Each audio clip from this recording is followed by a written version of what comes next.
আমি তোমার কোনো কথা শুনবো না, তোমার কোনো কথা আমি শুনবো না। এই মেয়ে, তুমি আমার মাথায় চড়ার চেষ্টা করবে না মোটে। আপনি আসুন আমার সঙ্গে, আপনাকে আমার কথা শুনতেই হবে।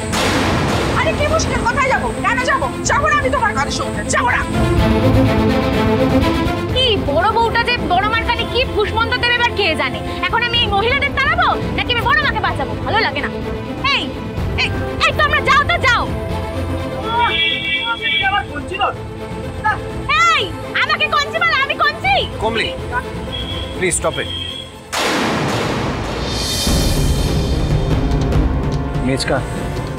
মেজকা মনে হচ্ছে শুভর এই প্ল্যানটাও ফ্লপ হয়ে গেল। এরপর পিসিমা আমাদেরকে এই বাড়ি থেকে বের করে দেবে, আর চাবি তো কিছুতেই দেবে না, দেখিস। কেন ডেকে নিয়ে এলে আমাকে এখানে? কেন? কি কথা বলবে তুমি আবার? কোনো কথা নেই তোমার সাথে, সব কথা শেষ হয়ে গেছে।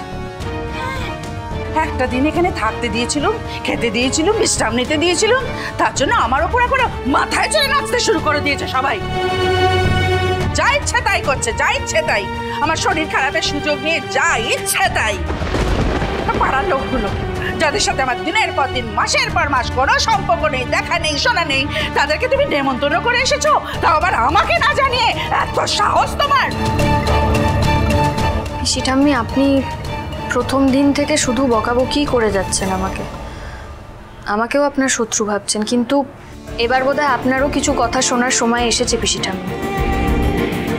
আপনাকে কিন্তু সেই কথা শুনতে হবে।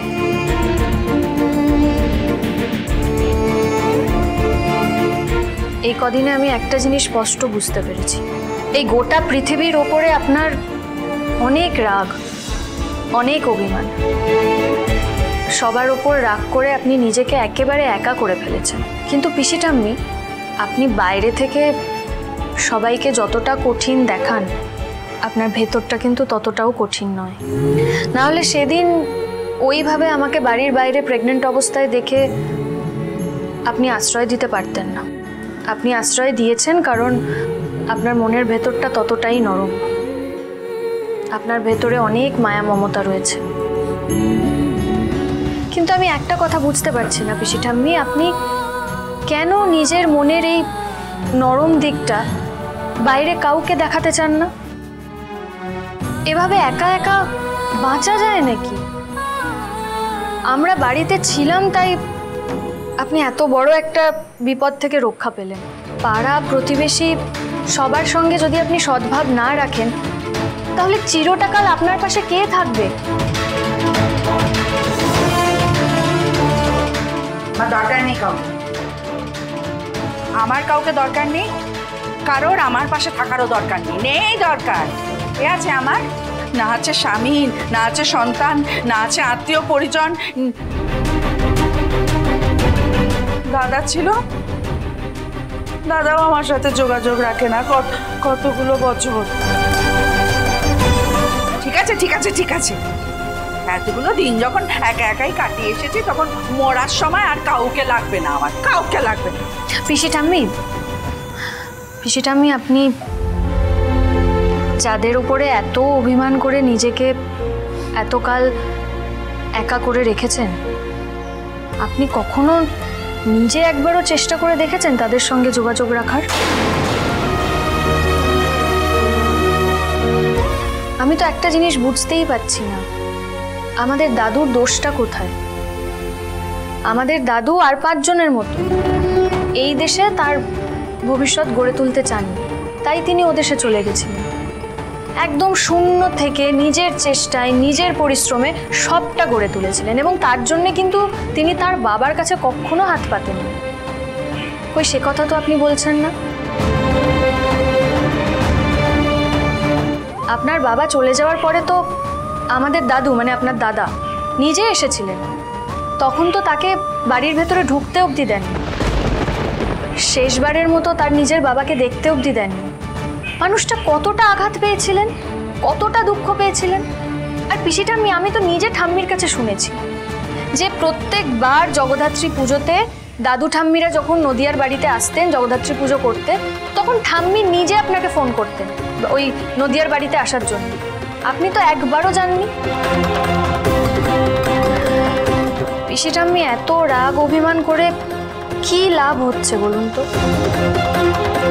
একবার এই রাগ অভিমান সবটা ভুলে নিজের মানুষগুলোর সঙ্গে একটু মিশেই দেখুন না, পৃথিবী কিন্তু এখনো সুন্দর পিসিটা।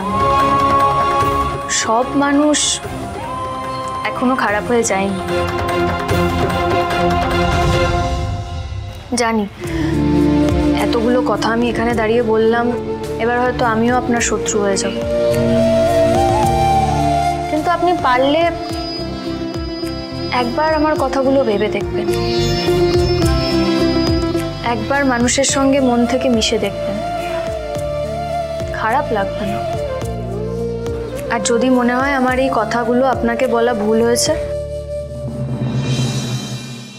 তাহলে আমি ক্ষমা চাইছি আপনার কাছে। আমি আপনাকে যেরকম কথা দিয়েছি, পুজো সবাইকে নিয়ে সুষ্ঠুভাবে করে আমি তারপর এই বাড়ি ছেড়ে চলে যাব। সেটা আমি পুজো মানে কিন্তু মিলনের উৎসব, আনন্দ উৎসব।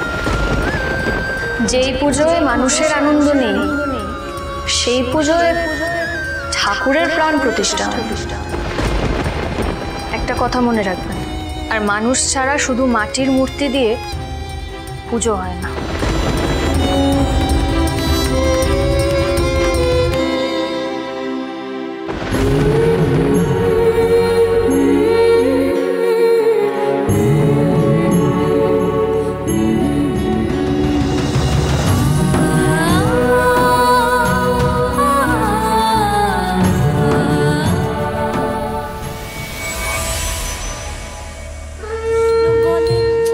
এই তো এসে গেছেন, আসুন আসুন, ভেতর বসুন বসুন, আসুন আসুন বসুন। হ্যাঁ বাবা, ডেঞ্জার ঠাকুমাদের বাড়িতে আমাদের নিমন্ত্রণ এসেছে পুজোর, ভাবা যায়?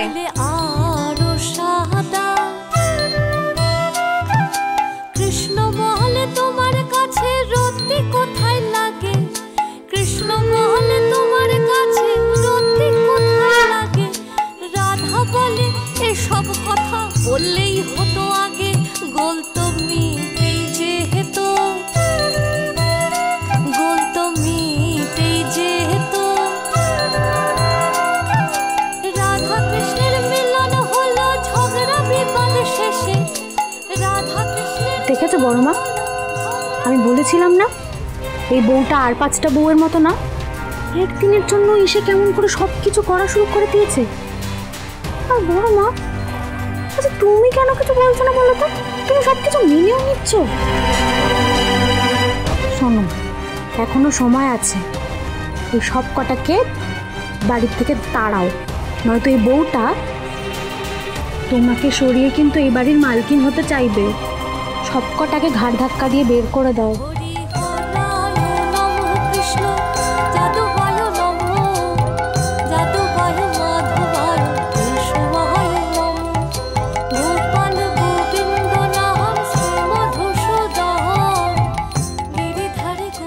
শেষ কবে এই বাড়িতে উৎসব হয়েছিল তোর মনে আছে রে কমলি? আমার তো মনে পড়ে না। আজ মনে হচ্ছে আমার বাড়িতে পুজো হচ্ছে। হ্যাঁ রে, একেই তো সত্যিকারের পুজো বলে। পুজো মানে তো সবাইকে নিয়ে হই হই উৎসব, একেই তো সত্যিকারের পুজো বলে।